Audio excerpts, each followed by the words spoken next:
Good morning, everybody, and welcome to your weekly cup of Joe. Today is a special edition. It's a Friday edition. As I mentioned the other day, I'm playing catch up because I was off and missed a week, so I'm trying to catch up two this week. So we did a Tuesday and Friday this week. Hope you enjoyed last episode.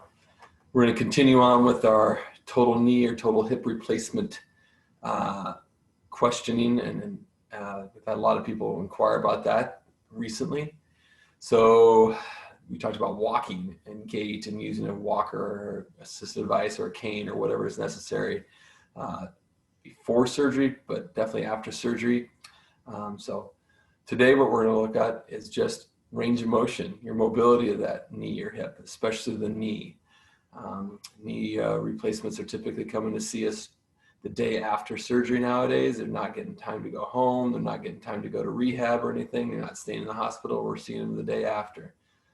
So it gets to be pretty rough to start with, but we want to let you know that range of motion is key. And the funny thing is, we found that the more that you can focus on your range of motion before surgery, so the better your range of motion is before surgery, it tends to be better after surgery, which is kind of weird because you're getting a new knee or new hip in there, and you wouldn't think it wouldn't make a difference. But we've noticed that for whatever it's worth. But after surgery, especially knee surgery, what we're going to be talking about here, getting your legs straight or extension is the key thing. All right, we'll work on bending. The doctor's going to want us to get up to 120 degrees, but that's not the main emphasis to start with.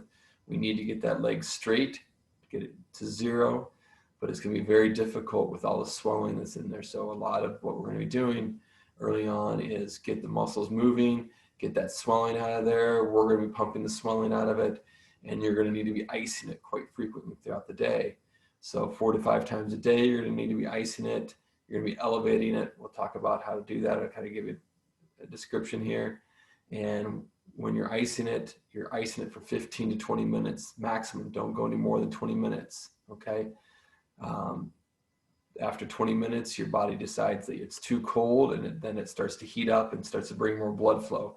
So we're trying to take blood flow out of the area. So we want to keep it cold for 15 minutes, constrict the blood vessels, let that fluid go back up into the body and get reprocessed where it's supposed to be. All right. So those are some big things to think about. Resting is going to be big. So the RICE principle: R is rest. I is ice, C is compression. So you may be using some compression garments, either whether the therapist recommends or the doctor recommends. And E is for elevation. So we're making sure when you're icing, your leg is elevated when you're doing so. So now the blood can flow down back towards your heart. Gravity helps it out, okay? Using your pain meds as the doctor prescribes to stay on top of your pain is very, very important. We want you to be able to sleep. If you can't sleep, you're not going to be able to heal. So helping stay on top of that pain by using your pain meds is very, very important. Now, if they're not working, you need to talk to the doctor, the PA, the nurse, to make sure that you get ones that work. If you're having a bad reaction, let them know. But don't try to be a martyr and say, I'm not going to use them, because you need to stay on top of that pain. If you can't control the pain, it's going to make therapy that much more difficult. It's going to make the swelling's going to stay in there longer, and you have a lot harder time earlier on in rehab. So we've witnessed that quite a bit over the years as well. All right, so I'm going to show you here in my makeshift area here. So when you're elevating your leg, you can lay on a couch, you can lay on a bed or floor, wherever you're going to be at, and you're going to put some pillows underneath it so your leg is up higher than your heart.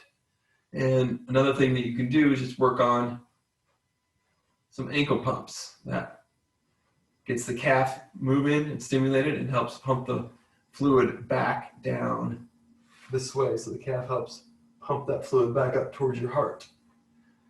All right. If this is your ice pack, this folded blanket's going to mimic an ice pack. You want to make sure it's big enough that it goes over the entire knee, where you get 2 sides and the top. And then maybe you put even a small one underneath it as well too. All right. You can put it in a pillowcase. You can put a light layer of fabric around it, nothing too heavy. and you're just going to sit there or lie down on ice for 15 minutes watching TV. You can do some ankle pumps while you do it. Sets of 40 or 50 ankle pumps. Take a break and do another 40 or 50. So you can get quite a few of those done during that 15 minutes of time to help decrease that swelling. All right. So last episode, we talked about what were the 3 main things that you wanted to do that day. So sometimes we have a big list of things that we want to do and accomplish and check off. And I said, just think of 3 most important things that you want to accomplish during the day. Write those down and accomplish those. The next level to that is looking at your goals. What goals do you want to accomplish for the week? What goals do you want to accomplish for the month, for the quarter, for the year? It doesn't matter. Personal goals, professional goals, family goals, it doesn't really matter. The biggest thing is you got to get them out of your head and you got to write them down on paper. So once you get them out of the head and you're writing them down, that's a big, big step. And then an even bigger step is telling somebody. You tell somebody your goals, you are more likely to achieve them. Getting them out of your head helps you get to those goals a lot easier. And then from that aspect, once I've got them down on paper and I tell somebody, now I'm going to be held more accountable and I'm going to be more likely to achieve those goals. So think about that as you are doing some goal setting, your daily things that you want to work on, the 3 daily things. And now maybe thinking of your weekly, monthly, quarterly, or even yearly goals, the next goal that you want to accomplish. Write it down, find somebody to tell, and be held accountable. Okay? Next week, we're back on regular schedule, so it'll be Wednesday morning, 10 a.m. All right? Once again, next Tuesday, though, we are having the Total Hip and Total Knee workshop. Shay is going to be hosting that in person and in live, so please register. There'll be a link below if you haven't already. We've got a few slots left for in person, and we can do the rest of the people can go on Zoom, so you can go as many people as you want on Zoom. So spread the word, let anybody know, invite a friend or 2 or whatever you want to, and hopefully we'll see you next Tuesday for that, and then next Wednesday we will see you for another weekly Cup of Joe. Thanks, guys.